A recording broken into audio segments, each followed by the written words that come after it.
You stand on the steppe. Grass stretches to every horizon, rolling like a frozen ocean. The wind moves through it in waves, making sounds like breathing. And then you hear it. A rumble. Distant at first, then growing. The earth trembles beneath your feet. Over the rise they come. Wild horses. Dozens of them. Hundreds perhaps. Moving as one living mass. Their coats gleam in the sunlight, bays and grays and chestnuts. Their manes fly wild. Their hoofs thunder. They are power made visible. Speed incarnate. And they are afraid of nothing. They sweep past you like a storm, and you feel something stir in your chest. Not just awe, though there is that, but recognition. A sense that your fate and theirs are somehow intertwined. That these creatures, so wild and magnificent, might somehow be approached. Might somehow become partners. You do not know this yet. Not consciously. But the seed is planted. And over the coming centuries, it will grow into one of the most transformative relationships in human history. The wild herds. Long before domestication, horses were prey. Small, multi-toed creatures that browsed in forests. But as the climate changed, as grasslands spread, they evolved. Grew larger. Developed single hooves, perfect for running on hard ground. Became grazers, living in open country where survival meant speed. The predators were everywhere. Wolves, big cats, bears. And so the horses learned to run. To flee at the slightest hint of danger. To live in herds where many eyes watched for threats. To communicate through subtle body language, ear position, nostril flare, the angle of a head. They developed a social structure. A hierarchy. Led mares who decided when to move, where to graze, when to flee. Stallions who protected the herd, who fought rivals, who sired the next generation. These wild horses ranged across vast territories. From Europe through the steppes of Central Asia. Adapting to different conditions. Some remained in forested regions smaller, stockier. Others thrived on the open grasslands, becoming the fleet creatures that would eventually be domesticated. They were perfectly adapted to their environment. Efficient grazers that could survive on tough prairie grasses. Hardy enough to withstand harsh winters and scorching summers. Fast enough to outrun most predators. And social enough to live in complex family groups. They did not need humans. They were complete in themselves. But humans noticed them. How could they not? The horses were magnificent. And they were meat. In the Ice Age, in the Paleolithic, humans hunted horses. Drove herds over cliffs. Trapped them in ravines. The meat sustained communities through hard winters. The hides provided clothing and shelter. The bones became tools. For tens of thousands of years, this was the relationship. Predator and prey. Hunter and hunted. But somewhere, somehow, it began to change. Perhaps someone captured a foal, orphaned in a hunt.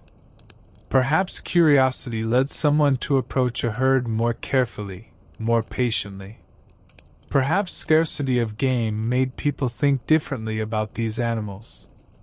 Instead of killing all, what if we kept some? Fed them? Used their milk? Their strength? The first partnership. The domestication of the horse happened somewhere on the Eurasian steppes, probably around 6,000 years ago, though the exact time and place remain debated. It was not a sudden event, not a single moment of breakthrough. It was gradual, a slow building of relationship. At first, perhaps horses were simply kept in large corrals, semi-wild but prevented from wandering away entirely. Their movements controlled. Some might be killed for meat, but the herd was maintained. Then came closer interaction, handling the calmer individuals, getting them used to human presence, discovering that some horses were less fearful than others. That temperament varied, and selecting for that, breeding the calmer animals, creating, over generations, horses that could tolerate proximity to humans. But keeping horses near was different from riding them. That leap took time, and perhaps it began with children, light enough not to hurt the horse's back, adventurous enough to try climbing onto a patient animal. Or perhaps it began with pack carrying, loading supplies onto a horse's back and leading it, gradually increasing the weight, discovering the horse's strength, its ability to carry far more than a human could.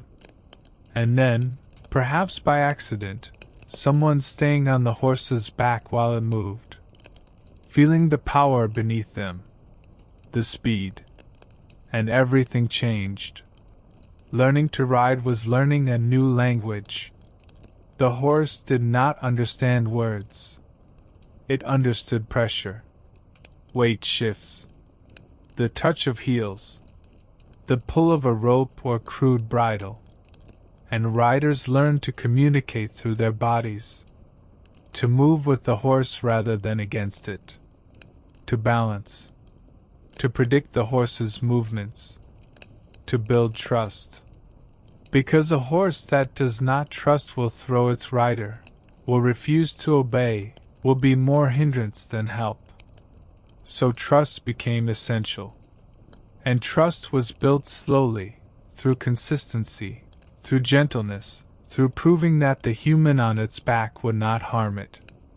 The early riders were probably not skilled by later standards. They clung awkwardly. They fell frequently. They could not control the horse precisely. But even crude riding changed everything. Suddenly, distance collapsed. A journey that took days on foot took hours on horseback. A hunter could pursue game that would have been impossible to catch. A scout could survey vast territories in a fraction of the time. The horse made humans faster, made them more powerful, more capable. And the humans who mastered riding first gained enormous advantages over those who had not. The nomadic revolution. On the steppes, where horses were first domesticated, life was hard. The grasslands stretched endlessly. Water sources were scattered. Game migrated with the seasons. Survival meant mobility. And horses made mobility possible in ways nothing else could. You could pack your entire life onto horses. Your tent, your tools, your children, your food stores. And you could move. Follow the herds. Find fresh grazing for your own animals. Avoid enemies. The horse transformed nomadic life from a desperate scramble for survival into something sustainable, even prosperous. Nomadic peoples became pastoralists, herding not just horses but also sheep, goats, cattle. The horses allowed them to manage large herds across vast distances. A single rider could control hundreds of animals, guiding them to water, to grazing, keeping them together. The horse multiplied human capability. One person on horseback could do the work of many on foot. And this created surplus. Time. Wealth. The nomadic peoples were not poor wanderers. They were mobile, flexible, adaptable. They developed sophisticated cultures. rich oral traditions, complex social structures, exquisite crafts, especially in leather and felt and metalwork. And they developed military power, because people who lived on horseback were warriors like the world had never seen. Nomadic riders could strike quickly and disappear, could cover enormous distances in a day, could shoot arrows from horseback while galloping at full speed. They developed composite bows, powerful and compact. They developed saddles and stirrups, though these came later, improving stability and control. They developed tactics, ways of fighting that used the horse's speed and maneuverability. Feigned retreats to draw enemies into traps. Hit-and-run raids. Encirclement. They became the most feared warriors on earth, and they remained so for thousands of years. The steppe nomads traded with settled civilizations. Horses for grain. Horses for manufactured goods. But they also raided. Took what they wanted when trade was not favorable. And the settled peoples feared them. Built walls against them.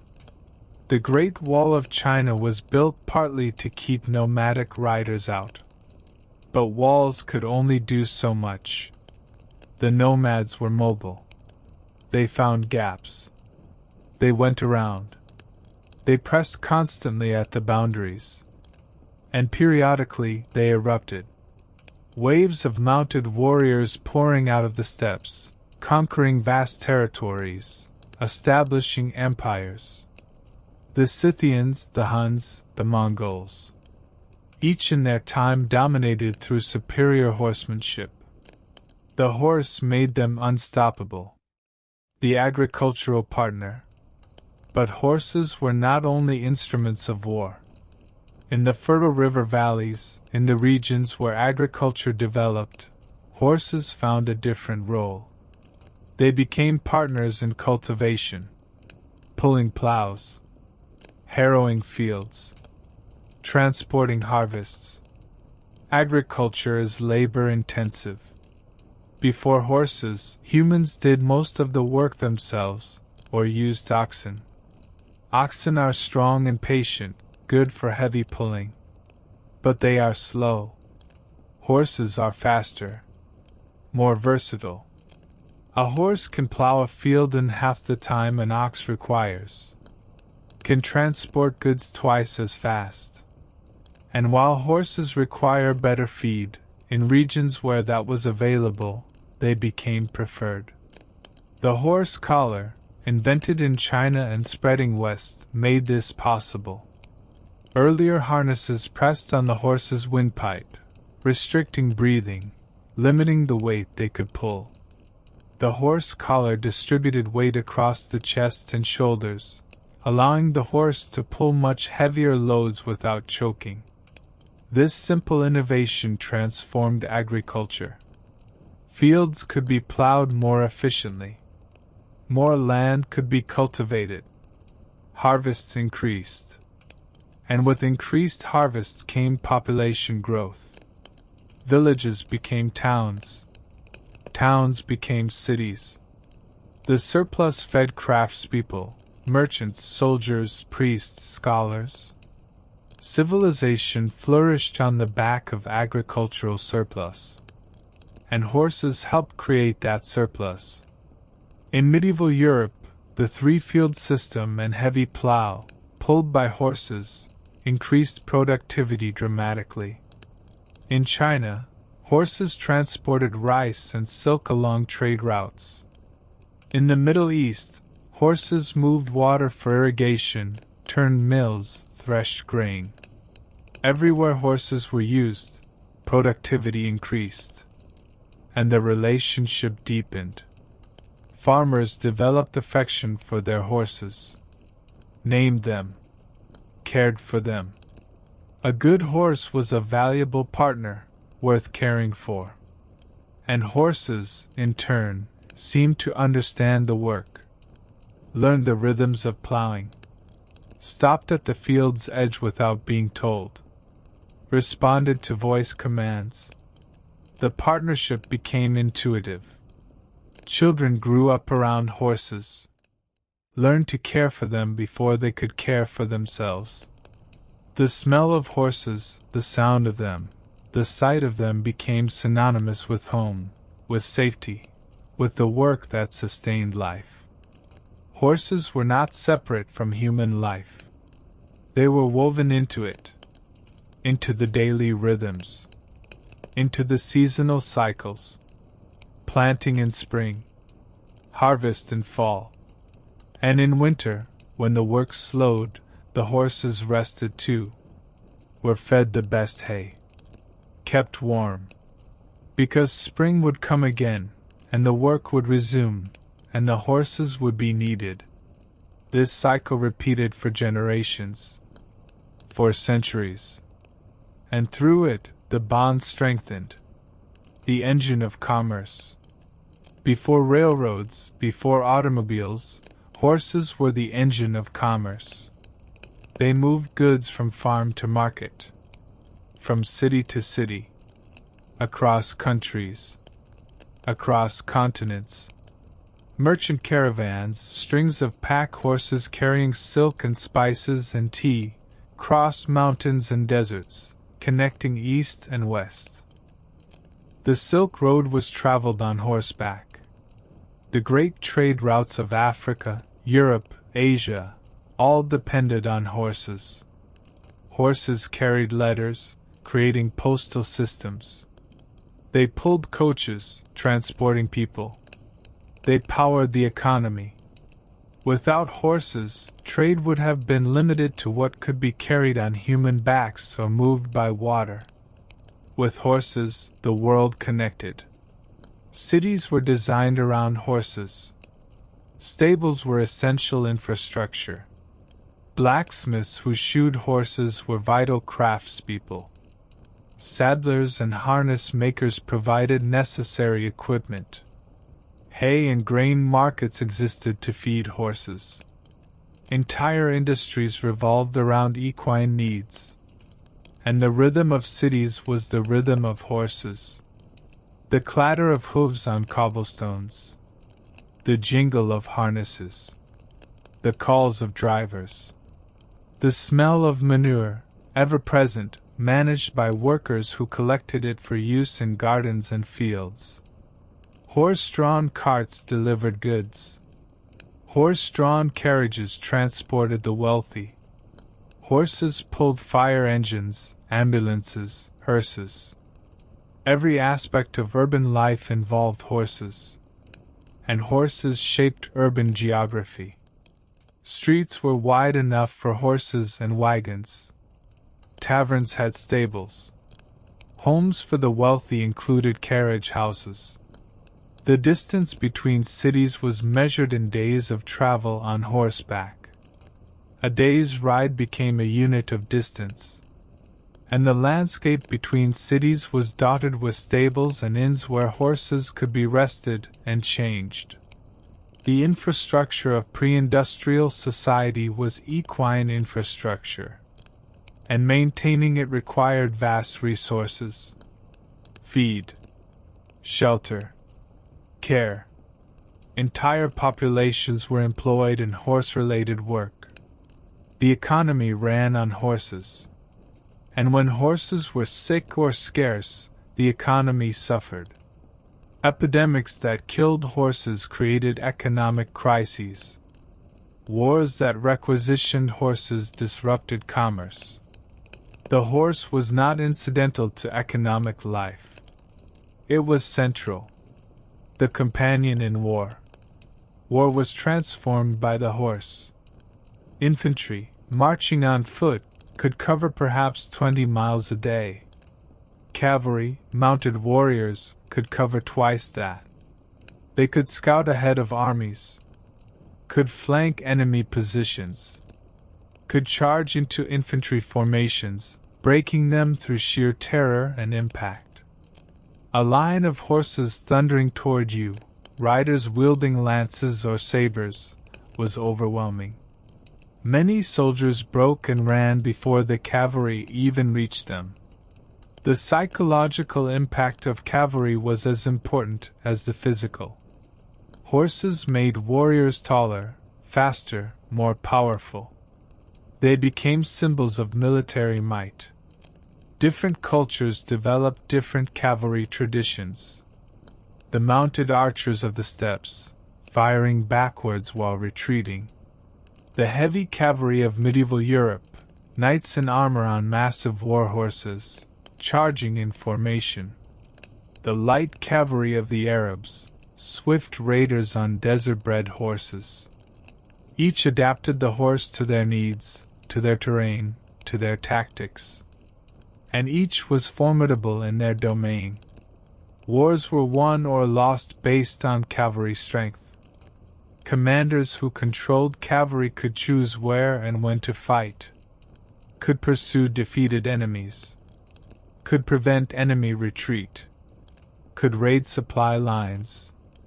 The horse gave strategic flexibility that foot soldiers could not match. But war was hard on horses. Battles killed them in vast numbers. Cavalry charges often ended with horses impaled on pikes, shot with arrows, crippled by falls. The horses did not understand why they were being ridden into danger. They trusted their riders. And that trust was often repaid with death. War horses were trained to endure noise, to face weapons, to charge despite their instincts screaming to flee. This training went against the horse's nature, required breaking their spirit in some ways. And many horses died terrified, confused, betrayed. The glory of cavalry came at enormous cost to the horses who made it possible. Yet bonds formed even in war. Soldiers loved their horses, depended on them, cared for them before caring for themselves. A cavalry trooper would rub down his horse before eating, would ensure it had water before drinking himself. The horse was not equipment. It was a partner, a companion who shared the danger and hardship. Stories abound of horses carrying wounded riders to safety, of horses returning to camp after their riders fell, of horses that refused to leave dead riders. These stories are sentimental, perhaps embellished, but they reflect something real. A relationship that transcended utility, that became emotional, spiritual even. The horse and rider as one being, understanding each other, depending on each other, bonded through shared experience.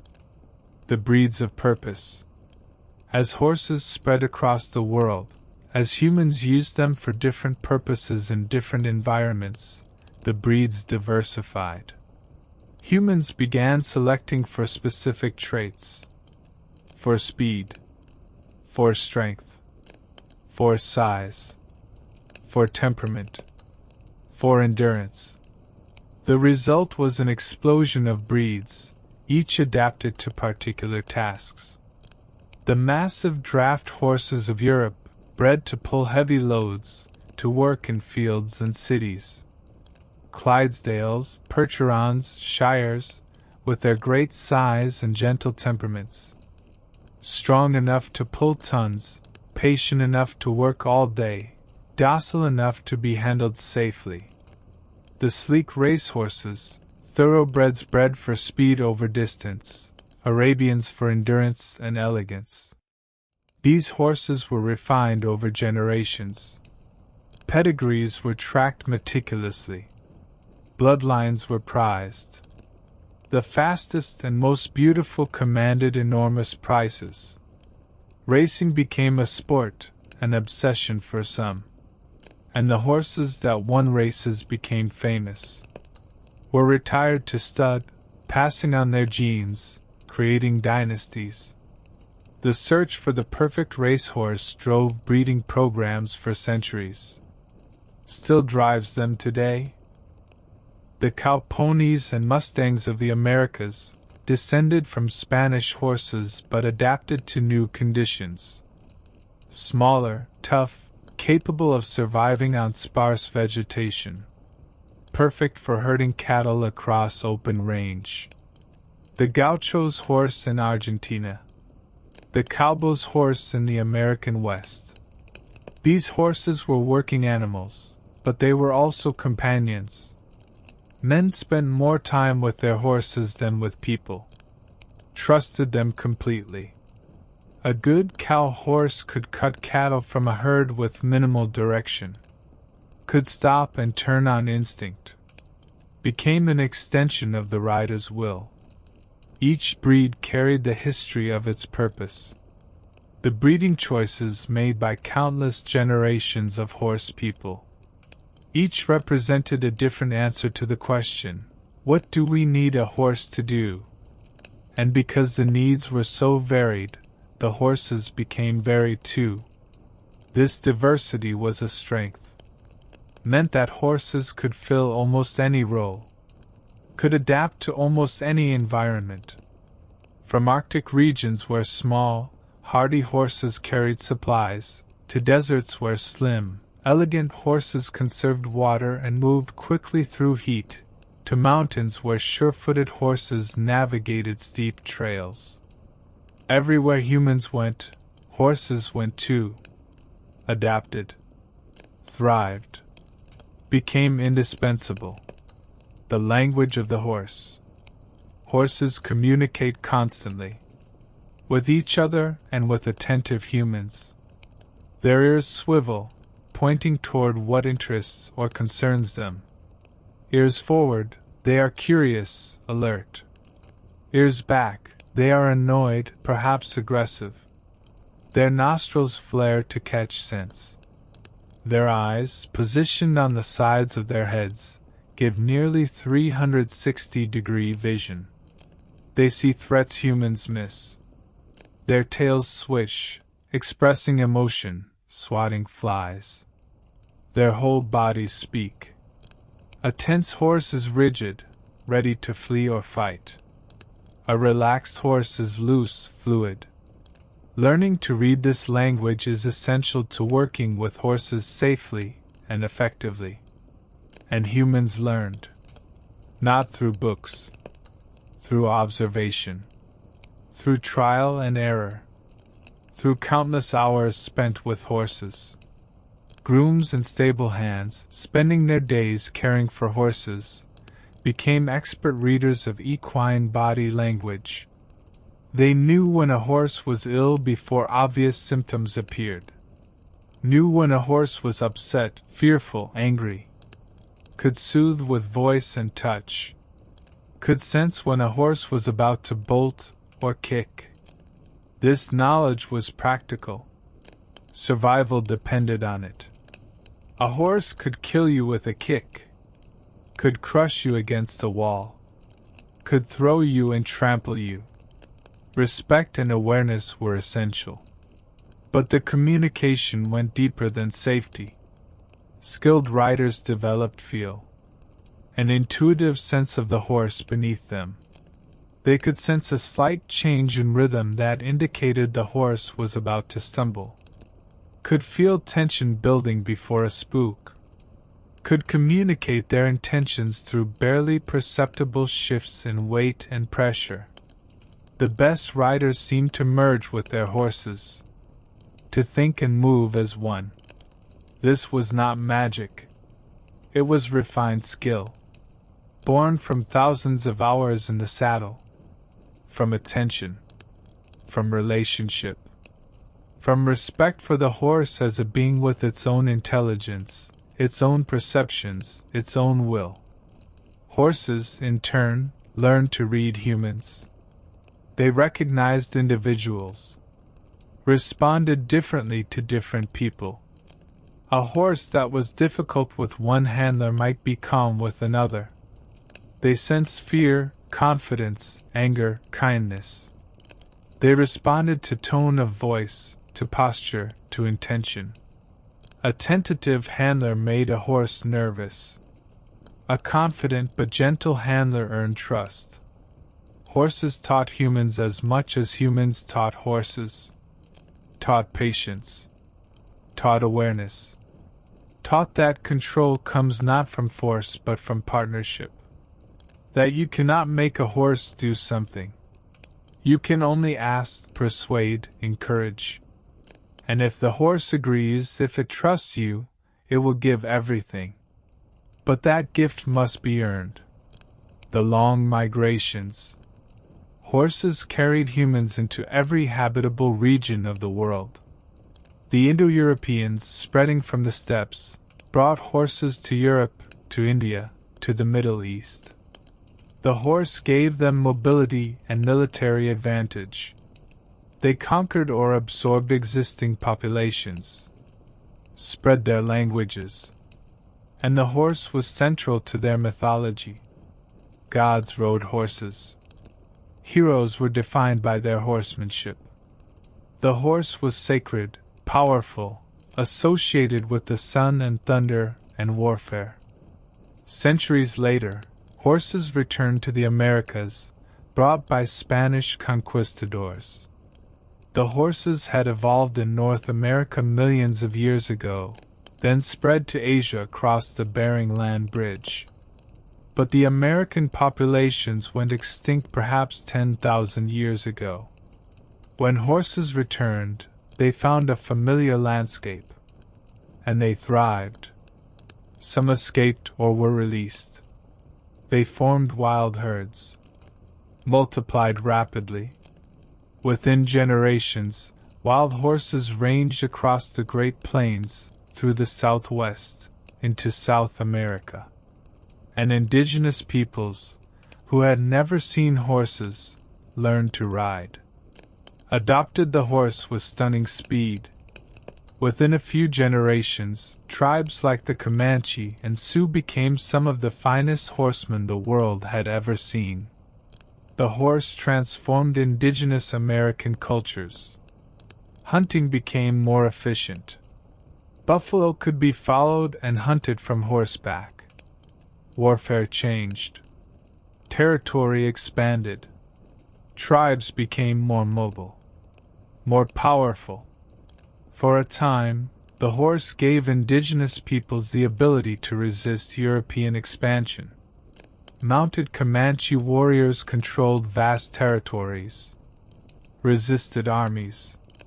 But ultimately, the same technology that brought the horse brought guns and diseases and overwhelming numbers.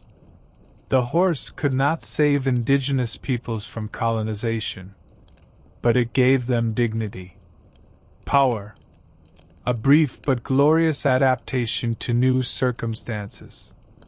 And the love of horses, the skill in horsemanship, became central to indigenous identity. Remains so today.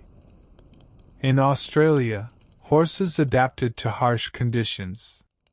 Became the Australian stock horse, tough and versatile. They carried explorers into the interior, carried supplies to remote settlements, worked cattle across vast stations. In South Africa, horses were essential to Boer farmers and later to military campaigns. Everywhere horses went, they adapted. And everywhere, human cultures adapted to them. Developed new ways of living, new economies, new identities. The horse was not just a tool. It was a catalyst. A partner that changed possibilities. That allowed humans to do things that would have been impossible without them. The industrial eclipse. For thousands of years, horses were essential, irreplaceable. And then, in the span of a few decades, they were not. The steam engine, the railroad, the automobile. Each innovation reduced the need for horses. Trains moved goods faster and cheaper than horse-drawn wagons. Cars and trucks took over transportation. Tractors replaced horses in fields. The transition was rapid and traumatic. In 1900, cities were filled with horses. By 1930, they were mostly gone. Millions of horses became surplus, unneeded. Their value collapsed. Many were slaughtered. Some were simply abandoned. It was a catastrophe for the animals, and a wrenching change for the people whose lives had been intertwined with them. The industries that supported horses collapsed. Blacksmiths became mechanics. Stable hands became chauffeurs. The infrastructure of the horse-drawn world was dismantled. Stables were converted to garages. Carriage makers retooled for automobiles. The knowledge, the skills that had been essential for millennia, became obsolete. Old horsemen found themselves in a world that no longer needed what they knew. And many mourned, not just for lost livelihoods, but for lost relationships, for a way of life that had disappeared almost overnight. But horses did not vanish. They found new roles: recreation, sport, companionship. People who no longer needed horses for work kept them for pleasure. Riding became a hobby, a sport, an art.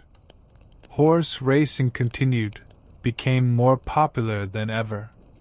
Show jumping, dressage, eventing, these equestrian sports developed and professionalized. Cowboys still worked cattle on horseback in places where terrain made vehicles impractical. Mounted police patrolled city parks. Ceremonial units maintained cavalry traditions. Horses became symbols of a past that people romanticized. The connection to nature, the simpler life, the partnership between human and animal. And for those who continued to work with horses, the relationship deepened. No longer purely utilitarian, now more chosen, more intentional.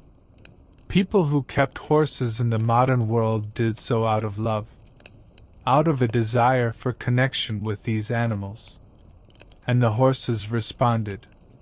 The partnership continued, changed but not ended, adapted, as it had always adapted, to new circumstances. The horse remained part of human life, still carried us, if not in body then in spirit. Still taught patience, awareness, respect. Still offered the thrill of speed, the bond of partnership, the beauty of another species that chose to work with us. The therapy of hooves. In recent decades, a new role for horses has emerged. Therapy. Horses help humans heal. Physically, through therapeutic riding programs that help people with disabilities develop strength, balance, coordination. The rhythm of a walking horse mimics human gait.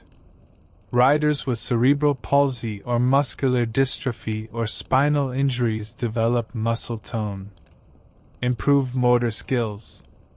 And beyond the physical benefits, there is joy, freedom. A child who cannot walk can ride, can move through space in a way otherwise impossible, can feel powerful, independent. The psychological impact is profound, and horses help emotionally. Equine-assisted psychotherapy uses interactions with horses to help people process trauma, develop emotional regulation, build confidence. Horses are prey animals. They are vigilant, sensitive to emotion and intention. They react to anxiety, to anger, to fear. And they reward calmness, confidence, authenticity. You cannot fake your way with a horse. If you are anxious inside but pretending to be calm, the horse knows. Responds to the truth, not the pretense. This makes horses excellent mirrors. They reflect back what you are actually feeling, not what you think you are projecting. Working with horses, learning to lead them, to groom them, to ride them, people develop skills that transfer to life. They learn to regulate emotions, to be present, to communicate clearly, to set boundaries, to build trust. Veterans with PTSD work with horses and find peace. They say the horse understands, that it does not judge, that it offers unconditional acceptance while also demanding respect. Addicts in recovery care for horses and learn responsibility. Learn that another being depends on them. Learn that showing up matters. That consistency builds relationship. The programs are proliferating. Horses helping people with autism learn social skills. Horses helping at-risk youth develop self-control. Horses helping abuse survivors rebuild trust. The therapeutic applications seem almost limitless, and the horses seem to understand their role. They are gentle with vulnerable people, patient. They offer comfort, a warm presence, a beating heart. The smell of hay and leather and horse, earthy and grounding. The feel of a soft muzzle. The acceptance in a dark eye. These are healing, connecting us to something outside ourselves, reminding us that we are not alone, that partnership is possible, that trust can be rebuilt, that we are part of a larger living world. The spirit of the horse. Throughout human history, horses have been more than tools or partners. They have been symbols of power, of freedom, of wildness, of beauty. Cave paintings from tens of thousands of years ago depict horses with reverence. Ancient myths are filled with horses. The sun god's chariot pulled by horses. The wind gods riding horses. Horses that could fly. Horses with magical powers. The horse represented forces larger than human. Speed, strength, grace, the untamable wild. Even domesticated, the horse retained something of that wildness. A spirit that could not be fully controlled, only partnered with. And humans responded to that spirit. The horse stirred something primal. Inspired poetry, art, music. The horse in motion, galloping across a field, mane and tail streaming, is one of the most beautiful sights in nature. Artists have captured it for millennia. Sculptors, painters, photographers. The horse embodies vitality, elemental energy, freedom. Even people who have never ridden feel it. The thunder of hooves, the power, the aliveness. Horses make us feel alive, connect us to wildness, to forces beyond our control.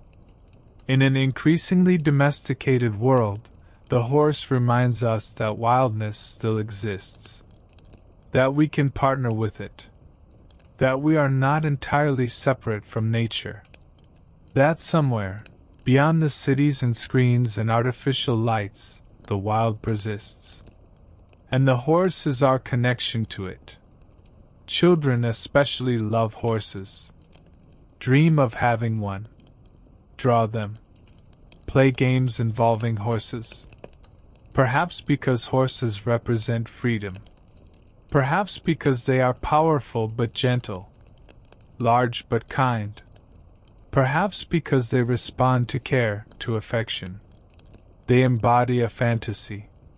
The perfect friend. The companion who understands without words. Who carries you to adventure. Who is yours alone. Most children will never own a horse. But the dream persists.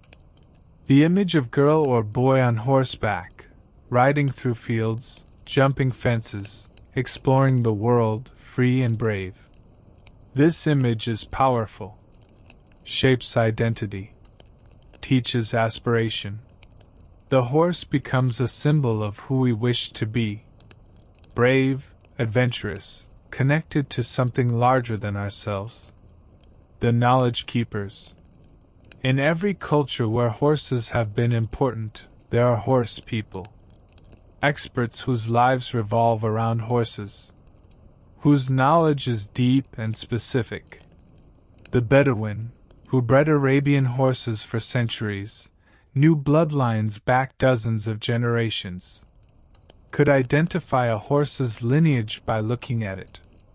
Knew which traits bred true, which combinations produced exceptional animals.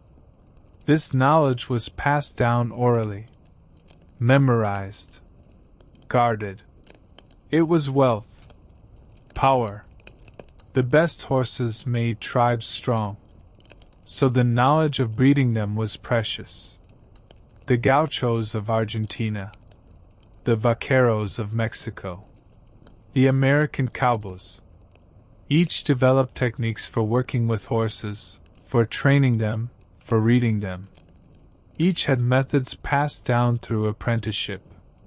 You learned by watching, by doing, by working alongside someone who knew. The knowledge was embodied in the hands that could throw a rope with perfect accuracy, in the seat that could stay on a bucking horse, in the field that knew when to push and when to wait. This was not book learning. It was lived knowledge. Hard won. Refined over lifetimes. And in the formal riding traditions. The Spanish riding school in Vienna, where classical dressage has been practiced for centuries. The movements taught there, the levade, the capriole, the passage are ancient. Were developed as military exercises but became art. The riders trained for years before performing.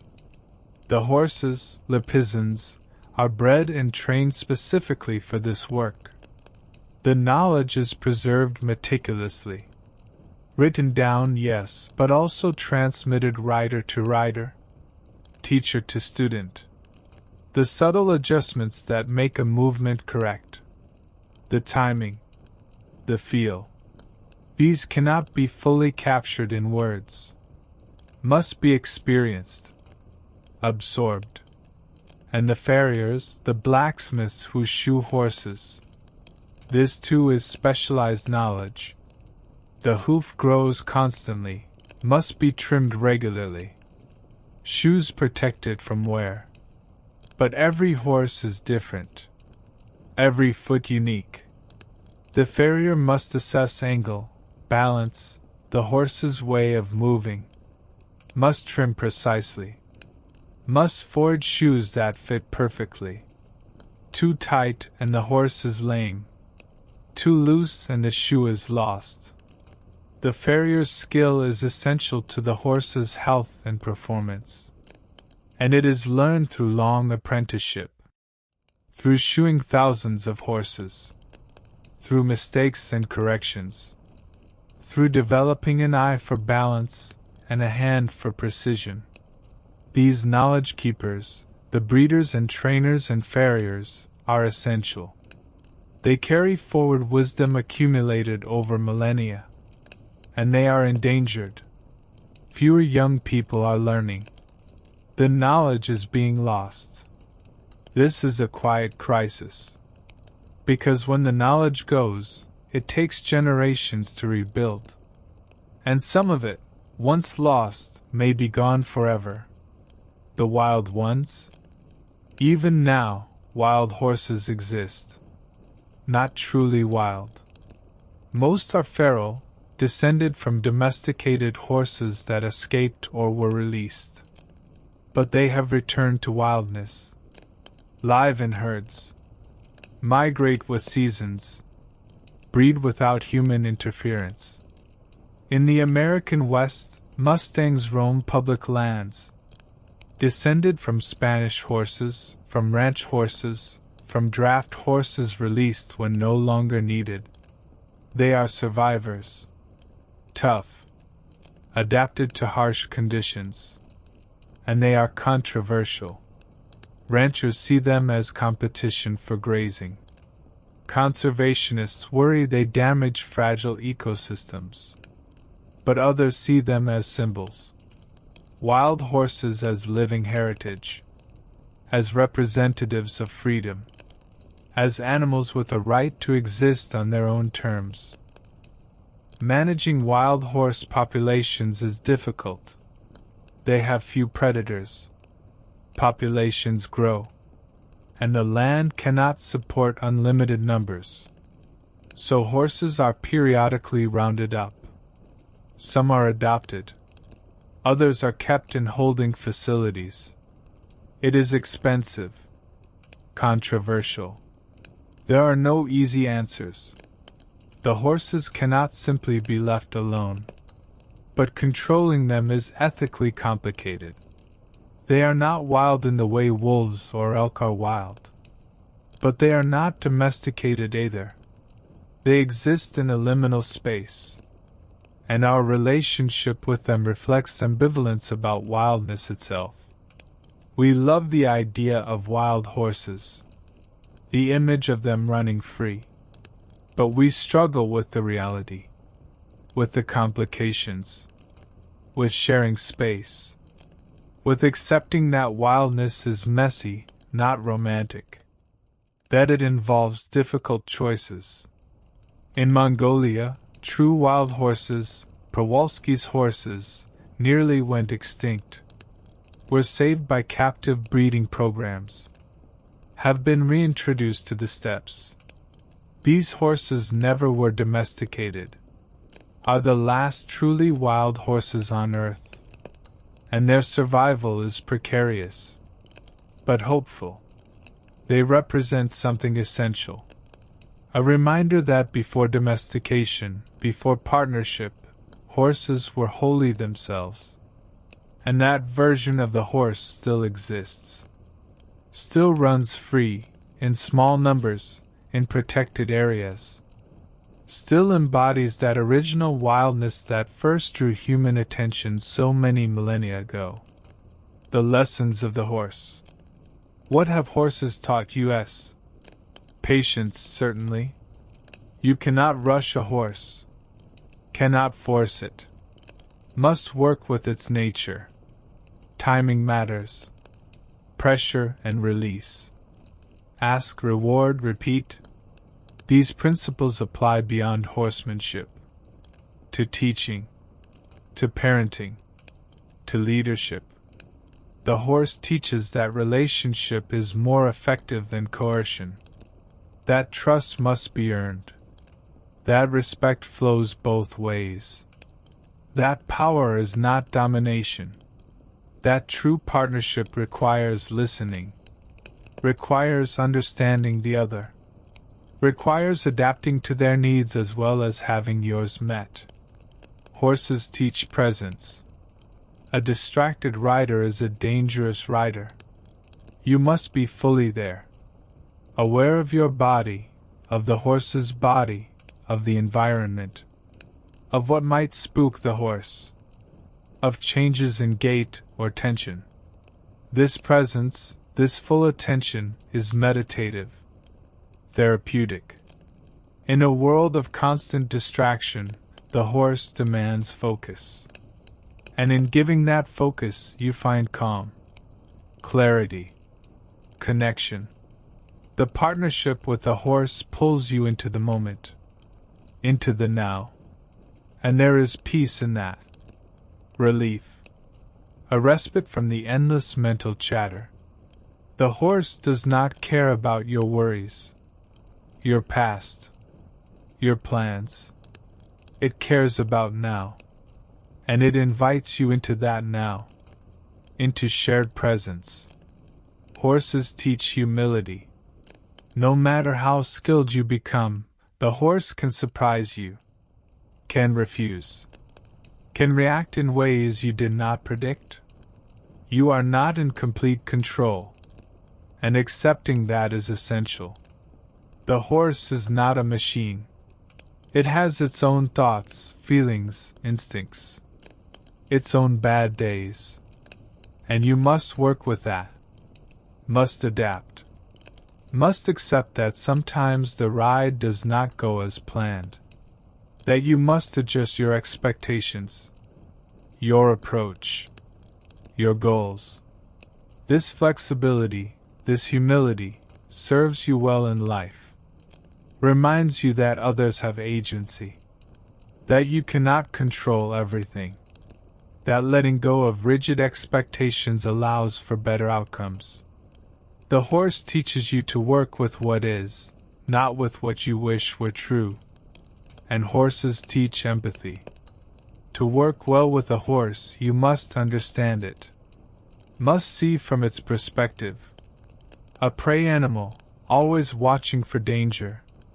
Herd-oriented, finding security in company. Flight-driven, ready to run. Understanding this changes how you approach. You make yourself non-threatening. You offer security. You move slowly when the horse is nervous. You provide companionship. You work with the horse's nature rather than against it. And this practice of seeing from another perspective, of adjusting your behavior to meet another being's needs, is the essence of empathy. The horse teaches you to look beyond yourself, to consider how your actions affect another, to care about another's well-being not just as means to an end, but as an end itself. These lessons, taught through partnership with horses, make you a better human, more patient, more present, more humble, more empathetic. The horse is a teacher, and the lessons last a lifetime. The economic engine. For most of human history, horses were wealth. Owning horses meant power, mobility, productivity. Horses multiplied human labor. A farmer with a horse could cultivate more land than one without. A merchant with horses could move more goods. An army with cavalry could dominate one without. So horses were valuable, expensive. They had to be fed, housed, cared for. This required resources. But the return was worth it. The investment in a horse paid off many times over in increased capability. In work that could not otherwise be done. Entire economies ran on horses. The grain required to feed them created demand that shaped agriculture. The hay required created hay markets, hay merchants, hay transport. The need to shoe them created work for blacksmiths. The need to house them created construction work. The need to heal them created veterinary medicine. Horse racing created gambling industries. Horse breeding created genetic science, pedigree tracking, stud fees, auction houses. The economic impact of horses was vast, pervasive, fundamental to how societies functioned. And the loss of horses as working animals, while it opened space for new technologies, also destroyed livelihoods, eliminated jobs, changed communities. Rural areas especially felt the loss. The blacksmith shop closed. The livery stable shuttered. The skills were no longer needed, and with them went a way of life. But a new horse economy emerged, based not on necessity but on choice. People who wanted horses, not needed them. This created industries, riding schools, boarding stables, tack shops, feed suppliers. Veterinarians now specializing in companion animals, horse shows and competitions, equestrian tourism, dude ranches, trail riding operations. The economy around horses is smaller than it was. But it persists, evolves. And for those involved, it is more than economic. It is passion, lifestyle, identity. The modern horse economy is driven not by productivity but by love, by the desire to maintain connection with these animals. And that may be more sustainable than the utilitarian relationship. Because love is renewable, does not depend on efficiency, persists even when not profitable. The art of riding. Riding is an art. At the highest levels, it is poetry. The horse and rider moving as one, performing movements that seem impossible. The precision of dressage, where subtle cues produce elaborate responses. The horse dancing, essentially, moving with grace and power. The rider nearly invisible in their aids, communicating through tiny shifts of weight, gentle squeezes, softness or firmness in the hands. To watch a master rider is to see communication refined to its essence. Conversation conducted in breath and muscle. Understanding so complete that the boundary between horse and human blurs. Or the thrill of jumping. The approach to the fence. The gather of energy. The launch. The suspension in air, for a moment weightless. The landing, the push forward to the next fence. The trust required. The horse trusting the rider to set the pace, choose the line. The rider trusting the horse to jump, to adjust stride, to land safely. This partnership at speed under pressure is exhilarating, requires courage from both. And when it works, when horse and rider are in sync, it is transcendent. Pure flow. Pure joy. The rest of the world falls away. There is only the course. The next fence. The rhythm, the trust, or the working partnership of ranch riding.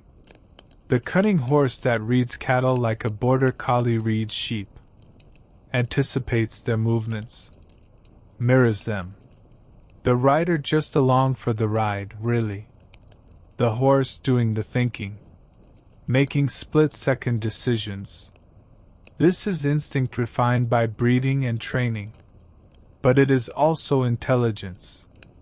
The horse understanding the task, taking pride in it, working not just because commanded but because engaged. Because this is what it was bred to do and it does it brilliantly. To watch is to see animal genius. To ride it is to feel that genius beneath you. To be carried by it, humbled by it. These different disciplines, these different expressions of horsemanship, each have their devotees. Each require years to master. And each offer something unique. But all share the core. The partnership. The conversation. The blending of two beings into one coordinated whole. This is what draws people to riding. Not just the activity but the relationship. The ongoing dialogue with an animal that is powerful and gentle, dangerous and kind, other and somehow familiar. The horse meets you, responds to you, challenges you to be better, clearer, more honest, and in rising to that challenge you change, grow, become more than you were. The horse carries you forward. Not just in space, but in yourself. The cultural icon. The horse gallops through human culture. It is everywhere. In language, hold your horses. Get back on the horse. Don't look a gift horse in the mouth. Straight from the horse's mouth. Horse around. One horse town. The expressions are so common we forget their origin. but they come from a time when horses were daily reality, when everyone understood the references. And they persist because the horse, even absent from daily life, remains in cultural memory, remains meaningful. In film and literature, horses are protagonists. Black Beauty, The Black Stallion, Seabiscuit, Secretariat, Warhorse.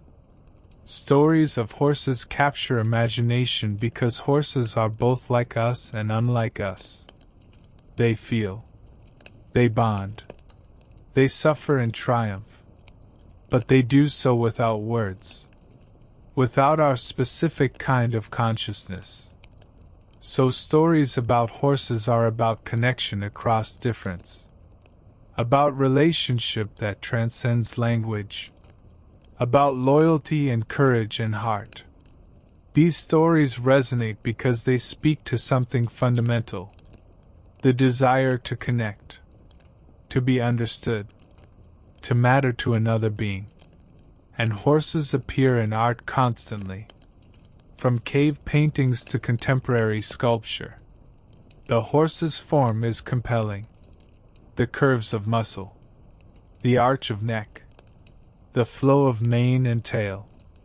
Artists return to it again and again, trying to capture the essence, the power and grace, the spirit. And each culture renders the horse differently.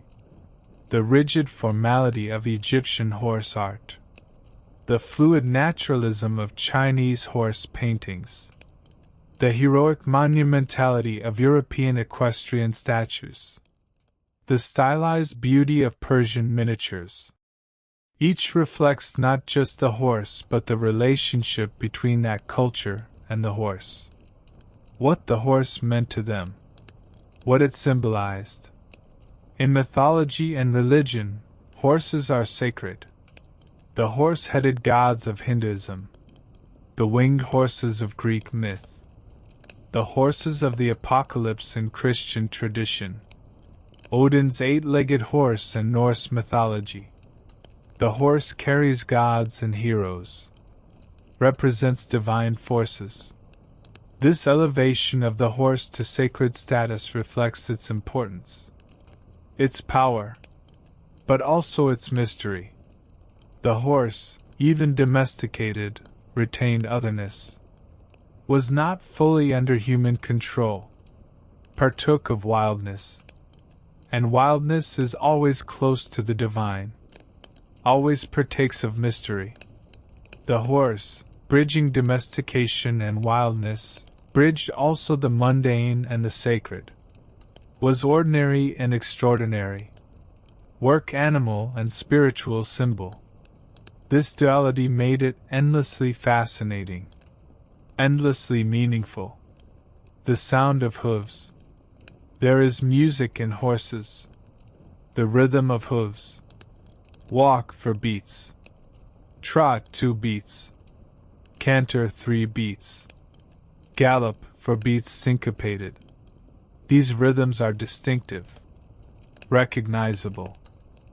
They have been part of the human soundscape for millennia. The clatter on stone, the thud on dirt, the splash through water. These sounds meant things, meant someone approaching, meant armies, meant messages, meant commerce. The sounds were the background of life, as common as wind or birdsong. And humans made music about horses, songs of cowboys, of cavalry, of racing, ballads about legendary horses, work songs with rhythms matching horses' gaits, the sounds of tack, the jingle of bits and chains, the creak of leather. These too were musical, were woven into the music of cultures where horses were important. Listen to traditional music from Mongolia, from the steppes. You can hear the horse in it. The rhythms mirror galloping. The instruments, like the morinkur, the horse-head fiddle, are shaped like horses, evoke horses in their sound. The music and the horse are inseparable. In the modern world, the sounds of horses are mostly gone from daily life, replaced by engines, by mechanical noise. But where horses remain, the sounds remain, and they affect us. There is something calming about the rhythmic thud of hooves on a trail, something grounding. It is an ancient sound, one our ancestors knew intimately, and some part of us remembers, responds, feels at home. The sound connects us to the past, to the long relationship between horse and human, and in that connection is comfort, is a sense of continuity, of being part of something that extends back through time.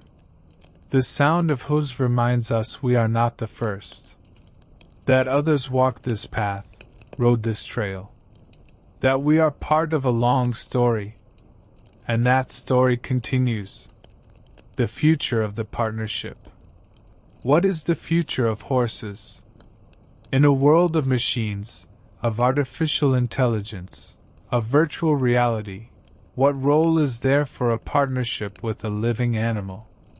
Some say horses are obsolete, relics, that maintaining them is impractical, expensive, unnecessary, that the resources spent on horses could be better used elsewhere.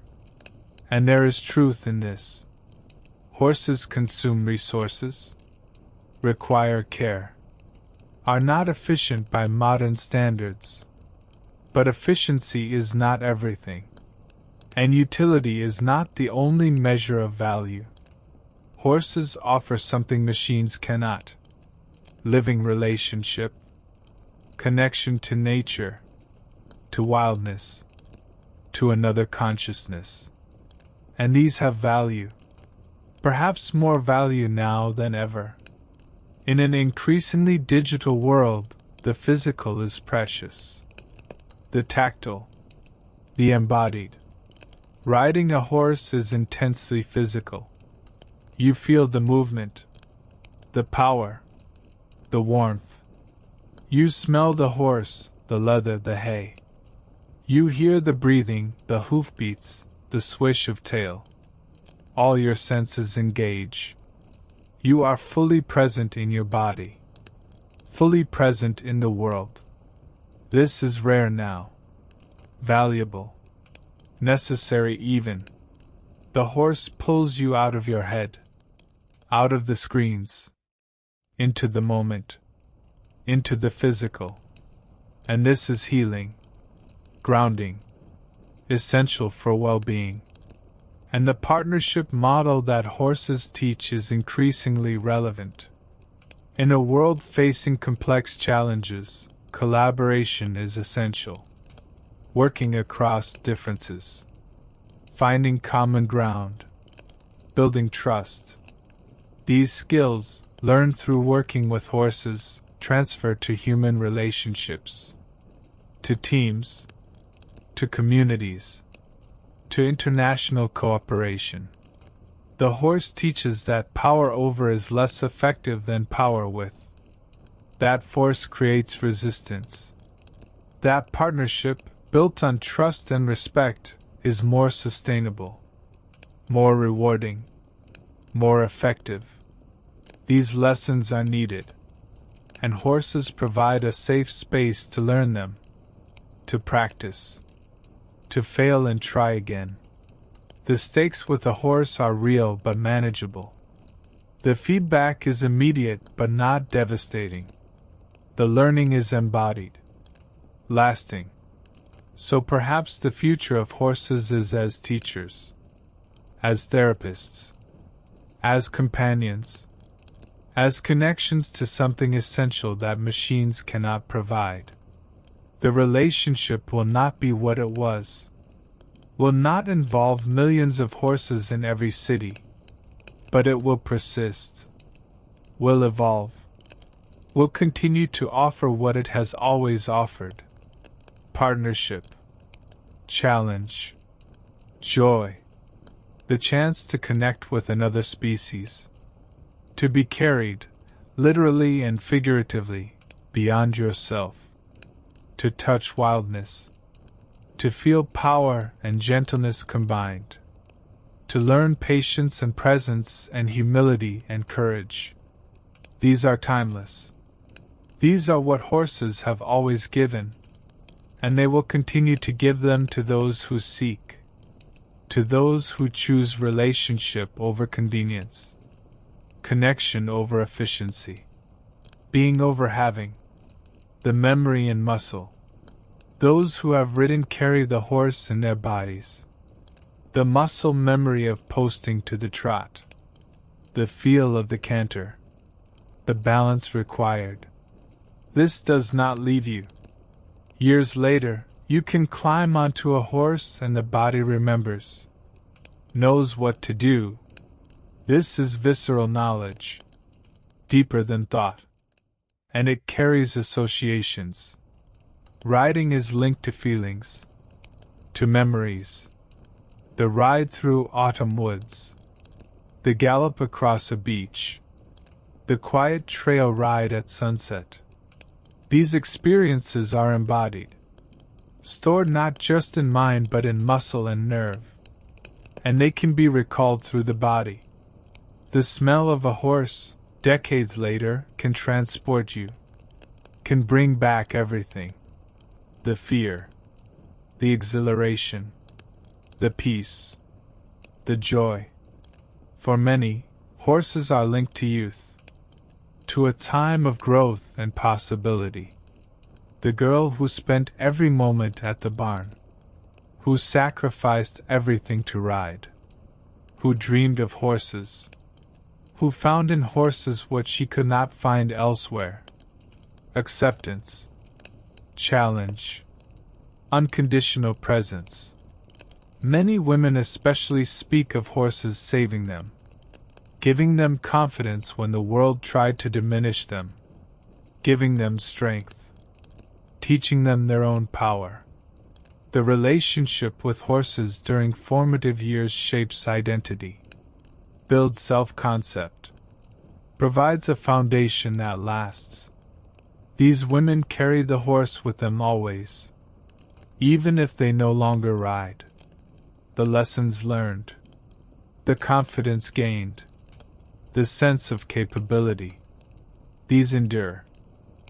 And for those who worked with horses, who built their lives around them, the connection is even deeper.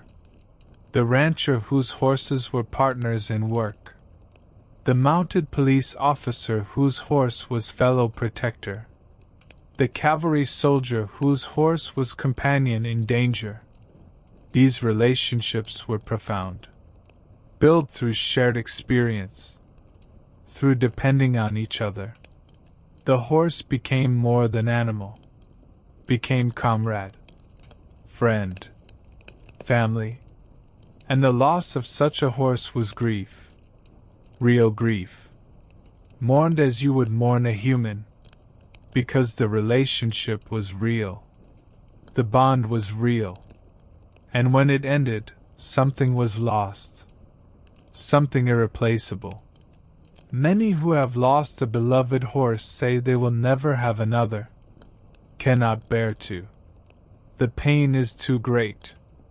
But others say they must. That life without horses is not life. That despite the pain of loss, the joy of partnership is worth it, is necessary, is who they are. The ethics of partnership. As our understanding of animals grows, as we recognize their sentience, their capacity for suffering and joy, the ethics of using animals becomes more complex. Horses are athletes, companions, but they are also, in many cases, used for sport, for entertainment, for work. And the question arises, is this acceptable? Do horses consent? Do they enjoy the work? Or are they coerced? These are difficult questions, and the answers vary depending on specifics. A horse forced to perform through pain and fear is being abused. Clearly.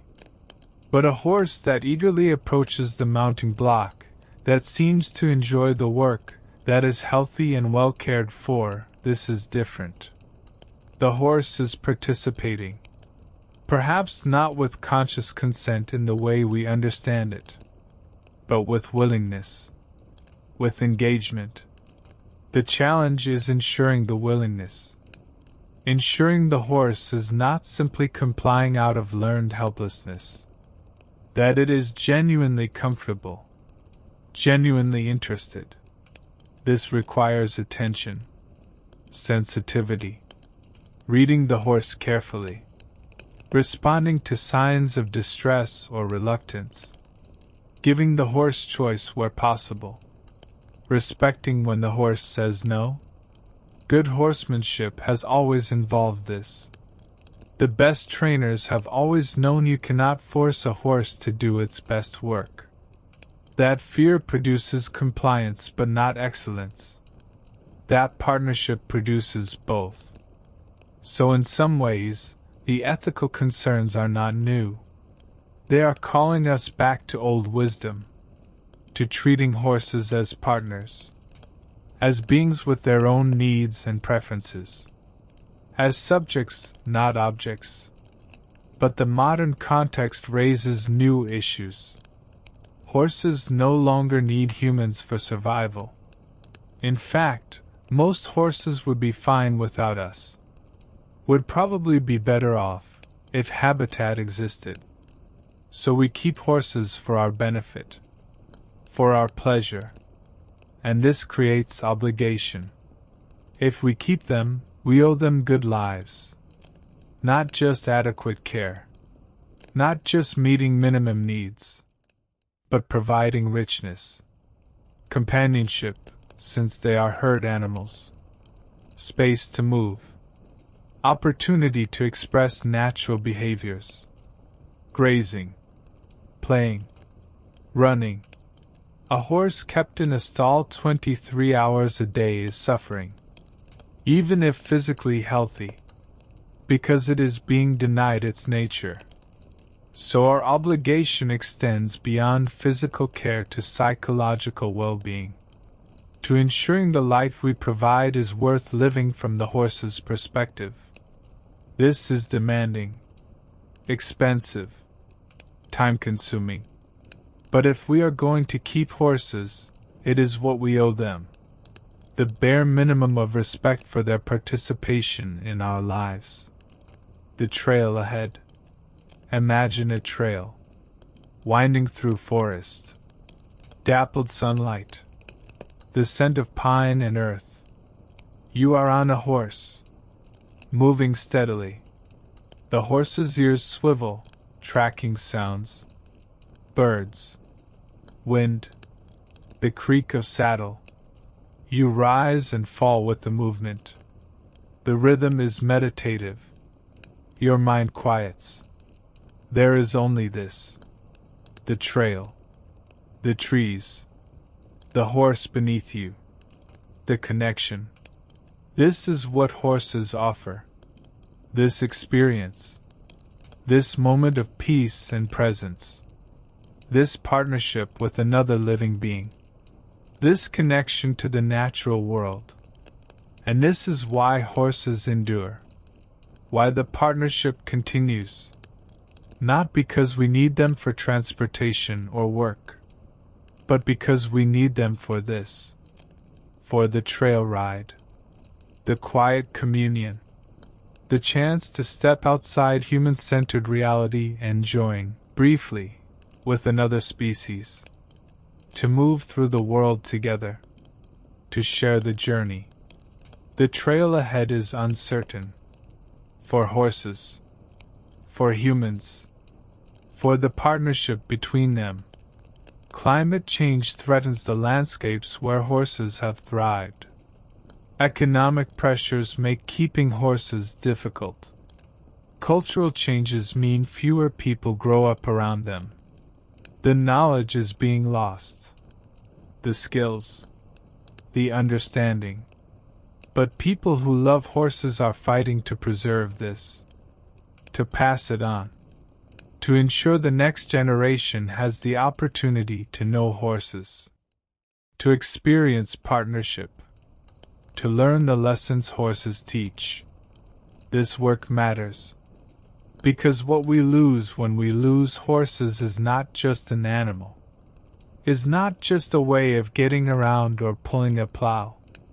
What we lose is relationship. Connection. A mirror that shows us ourselves. A teacher that schools us in patience and presence and humility.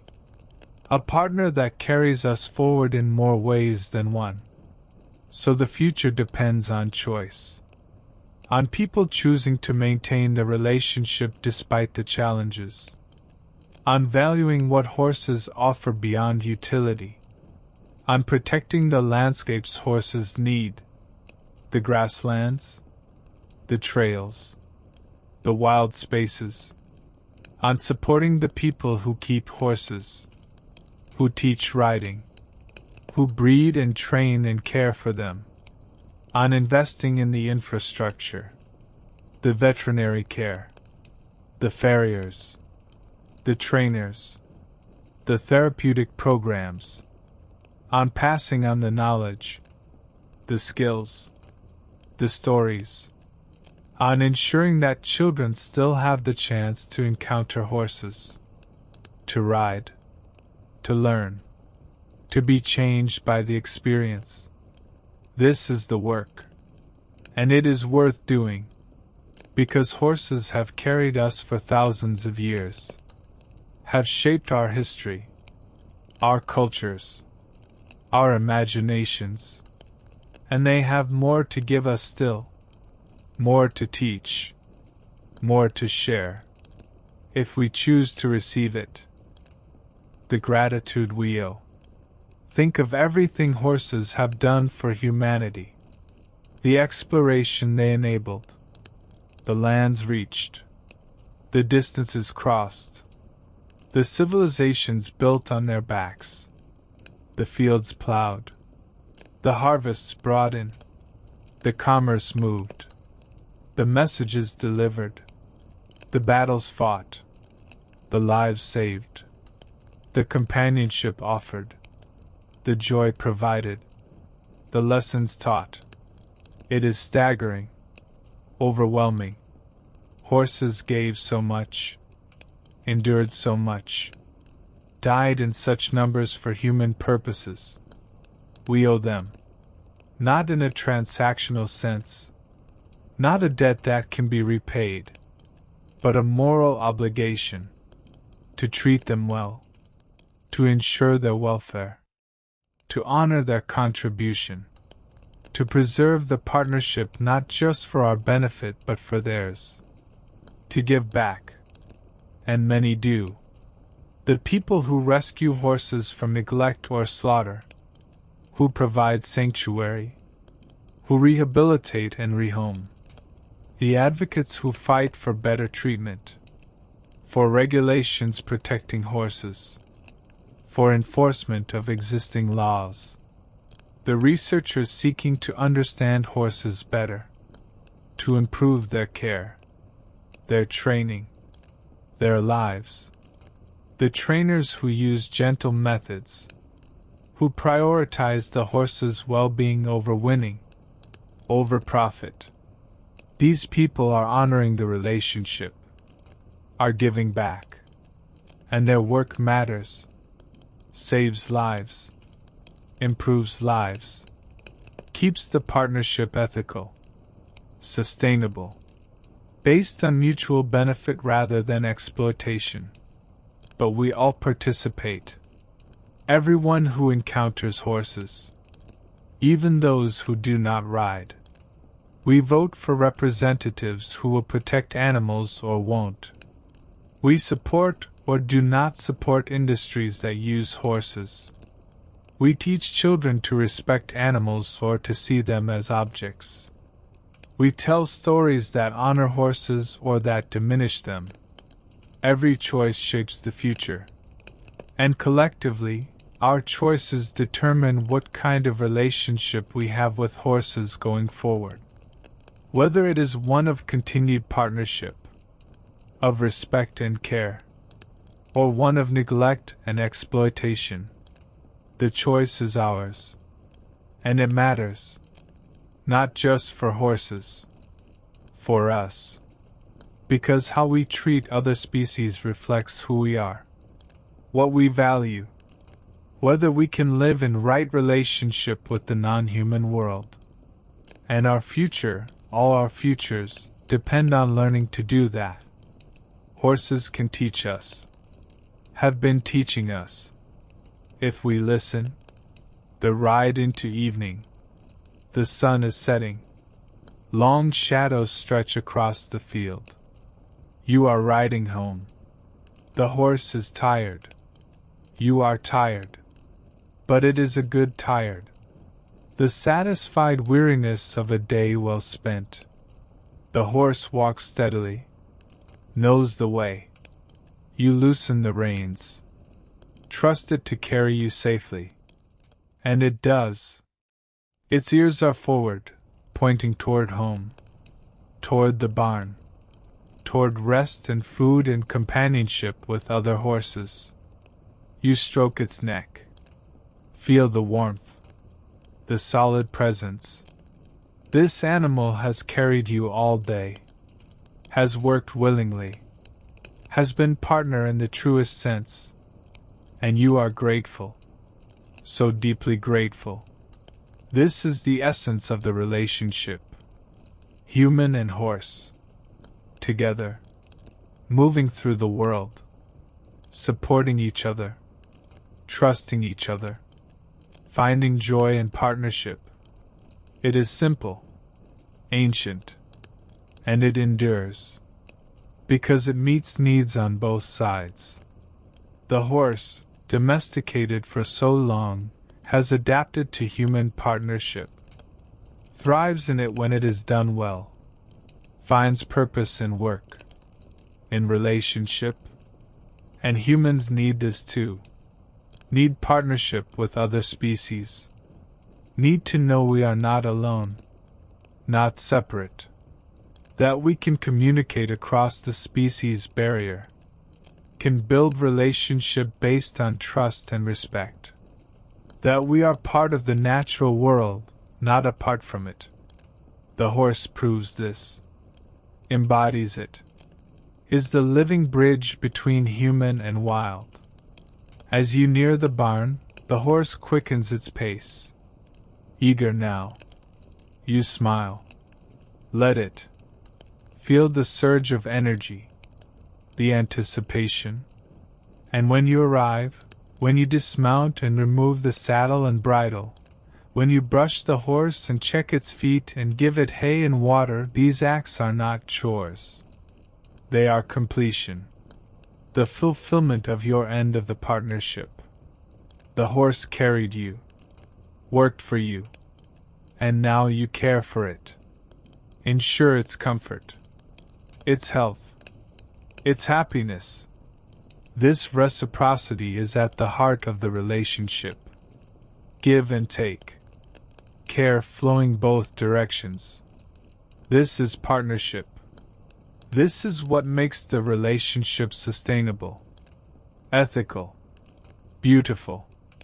And when you leave, when you close the stall door or turn the horse out to pasture, when you watch it walk away, already focused on food and friends, you carry something with you. The memory of the ride. The feel of the horse beneath you. The connection. And something deeper. A sense of rightness. Of having participated in something meaningful. Of having honored a relationship that stretches back thousands of years. Of having been, for a few hours, part of the great partnership between human and horse. Part of the long story. And knowing that tomorrow, or next week, or whenever you return, the horse will be there. Waiting. Ready to carry you forward again. into whatever comes next. Together, the dream of thunder. As you settle into sleep tonight, let the images come. Horses running across open plains, manes streaming, hooves pounding, wild and free, then shifting. A horse standing calmly, allowing approach, accepting partnership, then carrying a rider, moving as one. The transformation from wild to partner, from separate to joined. This is the story of horses and humans, a story of relationship, of mutual change, of becoming something new together while remaining distinctly yourselves.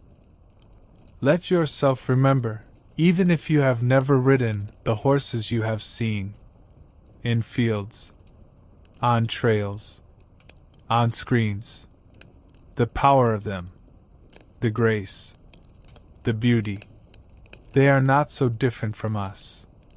Mammals, warm-blooded, social, emotional. They feel fear and joy. They bond. They remember. They have personalities, preferences, bad days and good. They are other, yes, but not so other that understanding is impossible. The partnership works because there is enough similarity to communicate, enough difference to be interesting, to be transformative, to teach us about otherness, about connection across difference, about relationship that requires effort and understanding but rewards it 1,000-fold. The thunder of hooves fades to quiet. The horses rest. In barns and pastures around the world, some sleeping standing, some lying down, their breathing steady, their presence solid, reliable. And somewhere, wild horses are settling too, finding shelter, standing close, watching the night. The same instincts, the same bodies, only the relationship differs.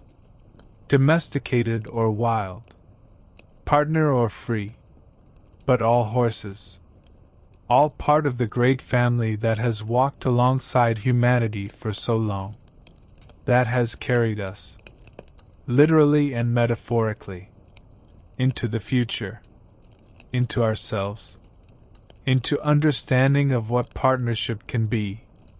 Sleep now. Let the horses carry you into dreams, into rest, into the quiet place where the day's efforts are processed, where memories are stored, where healing happens. Trust the horse to know the way, to carry you safely, as they have always done, as they will continue to do, for those who seek them, who honor them, who enter into partnership with open heart and willing hands. The horse is waiting, has always been waiting, on the step, in the barn, in the part of your imagination that still knows wildness, still longs for connection, still believes in partnership. The horse is there, ready to carry you forward, whenever you are ready. The partnership continues. The story goes on. The hoofbeats echo. Across time. Across distance. Across the space between human and animal. Between separate and joined. Between what we were and what we might become. Together. Always together. Human and horse. Moving forward. Into the unknown. Into the dawn. Into the long trail that stretches ahead. One step at a time. One hoofbeat. One breath. One moment of trust and connection and shared journey. Sleep. The horses will be there when you wake, as they have always been, waiting to carry you forward.